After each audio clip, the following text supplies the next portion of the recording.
کبھی سوچا ہے کہ ہماری اپنی سوچ، ہمارے خیالات ہماری دنیا کو کیسے شکل دیتے ہیں؟ آج ہم اسی زبردست طاقت کی بات کریں گے۔ دیکھیں گے کہ یہ کام کیسے کرتی ہے اور سب سے اہم بات کہ ہم اسے اپنی زندگی سنوارنے کے لیے استعمال کیسے کر سکتے ہیں۔ یہ بات صرف کہنے کی نہیں ہے، بلکہ اس میں ایک بہت گہری حقیقت چھپی ہے۔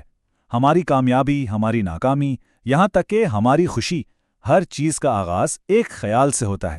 یوں سمجھ لیں کہ ہماری سوچ وہ بیج ہے جس سے ہماری حقیقت کا درخت اگتا ہے۔ اچھا، تو یہ پورا پروسیس چلتا کیسے ہے؟ اس کو ایک سمپل سے 4 قدموں والے فارمولے کی طرح سمجھیں۔ سب سے پہلے آتی ہے سوچ۔ کوئی بھی آئیڈیا، کوئی بھی خواہش، پہلے سوچ کی بنیاد پر ہم ایک فیصلہ کرتے ہیں، ٹھیک ہے؟ اس فیصلے کے بعد باری آتی ہے عمل کی، اور فائنلی اس عمل سے نکلتا ہے ایک نتیجہ۔ یہ ایک ایسی چین ہے، ایک ایسی زنجیر جو ایک خیال کو اٹھا کر حقیقت بنا دیتی ہے۔ اس کی ایک بہترین مثال ایک بڑی عمارت کی تعمیر ہے۔ وہ حقیقت میں بننے سے بہت پہلے اصل میں 3 بار بنتی ہے۔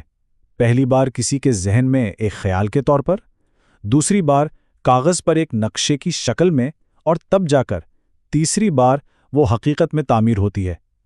ہر عظیم چیز کی شروعات ایک سوچ سے ہی ہوتی ہے۔ چونکہ ہر چیز کی بنیاد ایک سوچ ہے، تو چلیں ذرا اس پہلے قدم کو گہرائی سے دیکھتے ہیں اور سمجھتے ہیں کہ یہ عمل شروع کیسے ہوتا ہے اور ہماری سوچ حقیقت کا روپ کیسے دھارتی ہے۔ تو یہ سوچ آخر ہے کیا چیز؟ سیدھے لفظوں میں یہ ہمارے دماغ میں جو بھی معلومات، یادیں اور تجربات جمع ہیں نا، ان سے پیدا ہونے والا ایک ذہنی عمل ہے۔ یہ صرف کوئی ہوا میں اڑتا ہوا خیال نہیں، بلکہ ہمارے ہر فیصلے اور ہر قدم کی بنیاد ہے۔ یہی ہماری زندگی کا رخ طے کرتی ہے۔ لیکن اگر سوچ اتنی طاقتور ہے تو ظاہر ہے اس کا ایک منفی پہلو بھی ہوگا۔ منفی سوچ وہ طاقت ہے جو ہمیں آگے بڑھانے کے بجائے پیچھے کی طرف کھینچتی ہے۔ آئیے ذرا اس کے خطرات کو سمجھیں۔ اب ذرا اس نمبر پر غور کریں، 60,000۔ جی ہاں، 60,000۔ ریسرچ کہتی ہے کہ ہر روز ہمارے دماغ میں لگ بھگ اتنے خیالات آتے ہیں۔ مطلب خیالات کا ایک پورا سمندر ہے جس میں مثبت لہریں بھی ہیں اور منفی بھی۔ تو اصل سوال یہ بنتا ہے کہ ہم ان میں سے کون سی لہر پر سوار ہونا چاہتے ہیں؟ اور اگر منفی سوچ کو حاوی ہونے دیا جائے تو اس کے نتائج بہت خطرناک ہو سکتے ہیں۔ یہ کامیابی کی خواہش ہی مار دیتی ہے، ایک مقناطیس کی طرح برے حالات کو اپنی طرف کھینچتی ہے، اور یہاں تک کہ ہمارے جسم کو بھی بیمار کر سکتی ہے۔ یہ ہمیں مالی مشکلات اور ماضی کے بوجھ تلے دبائے رکھتی ہے۔ لیکن اچھی خبر یہ ہے کہ ہم ان خیالات کے قیدی نہیں ہیں۔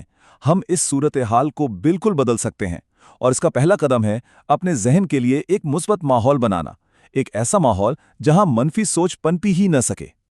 ہمارا ذہن سمجھیں ایک باغ کی طرح ہے۔ اس میں وہی فصل اگے گی جس کا بیج ہم ڈالیں گے۔ اور یہ بیج کیا ہیں؟ یہ وہ معلومات ہیں جو ہم دیکھتے ہیں، سنتے ہیں اور محسوس کرتے ہیں۔ تو اگر ہمیں مثبت خیالات کا پھل چاہیے تو پہلے یہ کنٹرول کرنا ہوگا کہ ہم اپنے ذہن کے باغ میں بیج کون سے ڈال رہے ہیں۔ تو سوال یہ ہے کہ ہم اپنے ذہنی باغ کی حفاظت کریں کیسے؟ کچھ بہت آسان طریقے ہیں۔ منفی باتوں اور بحثوں سے دور رہیں۔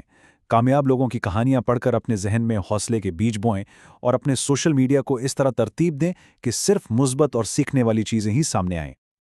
اپنے ماحول کو بہتر بنانے کے ساتھ ساتھ ایک اور بہت طاقتور ٹول ہے جو ہمارے اپنے اندر موجود ہے، اور وہ ہے ہمارے الفاظ۔ جس طرح ہم باہر سے آنے والی معلومات کو فلٹر کر سکتے ہیں، بالکل اسی طرح ہم اپنی اندرونی گفتگو یعنی خود سے کی جانے والی باتوں کو بھی ایک مثبت رخ دے سکتے ہیں۔ ذرا اس چھوٹے سے فرق پر غور کریں۔ جب ہم کہتے ہیں میں دوبارہ کبھی دیر نہیں کروں گا تو ہمارا دھیان دیر پر ہوتا ہے، یعنی مسئلے پر۔ لیکن جب ہم کہتے ہیں میں جلدی پہنچوں گا تو ہمارا دماغ جلدی پہنچنے پر، یعنی حل پر فوکس کرتا ہے۔ یہ الفاظ کا ایک چھوٹا سا ہیر پھیر ہے، لیکن اس کا ذہنی اثر بہت گہرا ہے۔ الفاظ کی اس تبدیلی کو اپنی عادت بنانے کا ایک بہت مؤثر طریقہ ہے جسے ایفرمیشنز یا تصدیقات کہتے ہیں۔ یہ وہ مثبت جملے ہیں جنہیں ہم بار بار دہراتے ہیں۔ مسلسل دہرانے سے یہ باتیں ہماری لاشعوری ذہن میں بیٹھ جاتی ہیں اور ہمارے پرانے منفی خیالات کی جگہ لے لیتی ہیں۔ مثال کے طور پر بہت سادہ جملے جیسے میں کامیاب ہوں، میں ذہین ہوں، میں قابل ہوں، جب ان جملوں کو یقین کے ساتھ دہرایا جائے تو یہ صرف الفاظ نہیں رہتے، بلکہ یہ ہماری خود اعتمادی کو بڑھاتے ہیں اور ہمارے ذہن کو نئی امیدوں اور امکانات کی طرف کھول دیتے ہیں۔ اچھا، تو ماحول اور الفاظ کو مثبت بنانے کے بعد آخری اور شاید سب سے طاقتور حکمت عملی ہے ایک واضح مقصد کا ہونا۔ ایک ایسا مقصد جو ایک لنگر کی طرح کام کرتا ہے اور ہمیں منفی سوچوں کے طوفان میں بھٹکنے سے بچاتا ہے۔